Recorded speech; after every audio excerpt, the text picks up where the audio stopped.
took a shower after I got up that morning. When I came out, I found my husband and kids were all gone. I thought my family was playing hide and seek with me, so I happily started looking around the house, but even after I searched every corner of the house, I still could not find any trace of them. That was when I noticed the clock at home. It had stopped at 7:05. I was confused by it. Then several flashes of white light suddenly passed by. Right after that, all the furniture disappeared instantly. Only that clock was left floating strangely in midair. Then a sharp headache suddenly hit me when I woke up again. I was already lying in a hospital bed. The doctor saw me wake up and came over to examine me. After my parents got the news, they rushed over too. But what confused them was that I kept saying strange things. Where's Thomas, my husband? Megan, listen to us. You are not married and you don't have any children. I simply could not believe any of this. I clearly had a handsome husband and 2 well-behaved children, but after I woke up, every trace of them was gone. The nurse quickly came over to comfort me. Then the doctor explained to my parents. This was probably a side effect of the coma by night. My emotions slowly settled down. From my mother, I learned I had been in a serious car accident 2 months ago. After I was taken to the hospital, I had stayed in a coma. The doctor had even said I might never wake up. I know that you are confused. Just don't forget how much we love you. After hearing my mother explain it, I looked much calmer on the surface, but inside I was still stuck in that family. The next day, my parents handled my discharge from the hospital, but on the way home, I vaguely felt something was wrong. Not until I stepped into the house. Did I realize in fear? The layout of the home was exactly the same as it had been 10 years ago. The first thing I did after getting home was open the computer. I urgently searched for information about Thomas, but I found nothing. Soon, my best friend heard I had been discharged. She hurried over to visit me. I told her all the strange things that had happened during that time. My best friend found it hard to believe, so I took her to one place. It was the home from my memory, but the place was still under construction. Now there was no husband, there were no children. His name is Thomas. He's 4 years to the day older than me.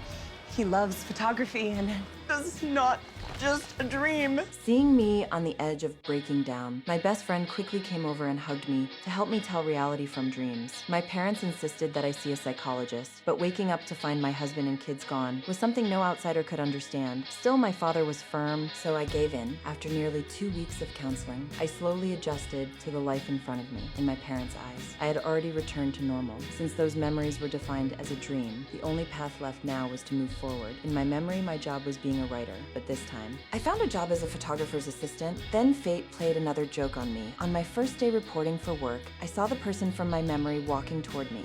It's you. Yes, Thomas. That familiar stranger made my heart feel like it skipped a beat. So during the onboarding after that, I did not hear a single word of the job details he introduced. I'm sorry, are you all right?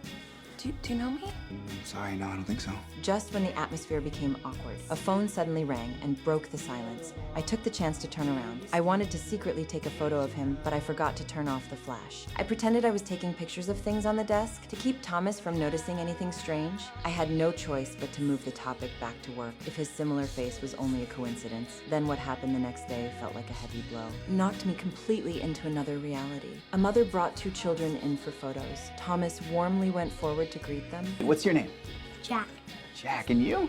Isabel. Isabel was the daughter's name, and the man standing in front of me at that moment not only had the same face as the husband in my memory, even his name and his habits and interests were exactly the same. At that moment, I was completely sure. Everything I had experienced before was never a dream. It was the life I had truly had. I quickly told my best friend everything, but a story about crossing into a parallel world was clearly beyond what ordinary people could understand. I even took out a detailed list. It recorded all of my husband's preferences. I thought this would be the strongest proof, but my best friend only looked at me with concern. Still, I made up my mind. I had to make Thomas fall in love with me again, but the appearance of a woman disrupted all my plans. She said she was Thomas's girlfriend. Thomas's girlfriend showing up left me torn early the next morning. I specially brought Thomas a cup of coffee. I used the chance to talk about my ideas for work. We could create an online booking platform. The work might become more efficient and more reliable. Thomas immediately said he strongly agreed. At the same time, he secretly wondered why my thinking always matched his so well. The farm shoot the next day felt even more like a silent dance. I always seemed able to predict what Thomas needed. I gave the right help and suggestions at the right time. That unspoken understanding quietly created a hidden fondness in Thomas's heart. In a moment I did not notice. He took a photo of me after the work ended. Thomas asked me again. You have a knack for it, you know?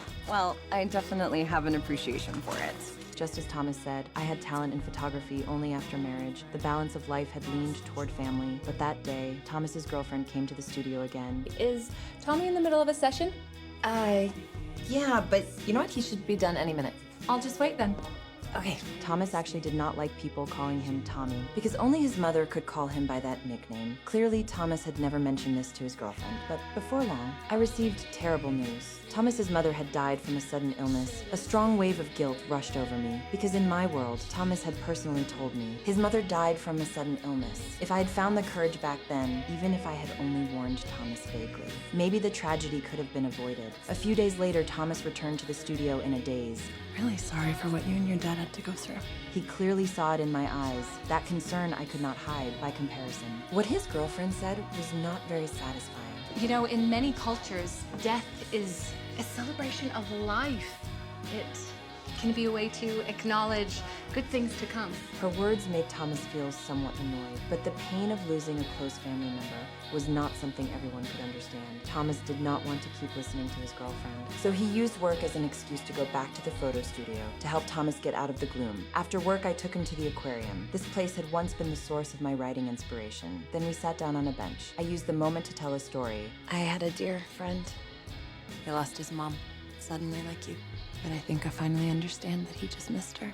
I hoped to tell him through it. Everything could start over. After that, we talked about our parents' pasts without realizing it. The distance between us quietly grew smaller that day. An elderly couple came to take anniversary photos. Seeing how loving they were, Thomas felt a warmth rising inside him. After seeing the customers off, I softly asked him about his father. Thomas looked down. Seeing that, I suggested going to his house to take a look. That night, I cooked a rich pot of onion soup. It was Thomas's father's favorite taste. After dinner ended, Thomas drove me back to the studio. Thomas also used the chance to thank me. The relationship between us was also quietly changing. But the next second, his girlfriend arrived. Thomas's girlfriend had come to apologize. Then the two of them sat down and had a long talk. His girlfriend noticed that Thomas had been distancing himself lately. I wanted to kick myself, calling you Tommy all this time too.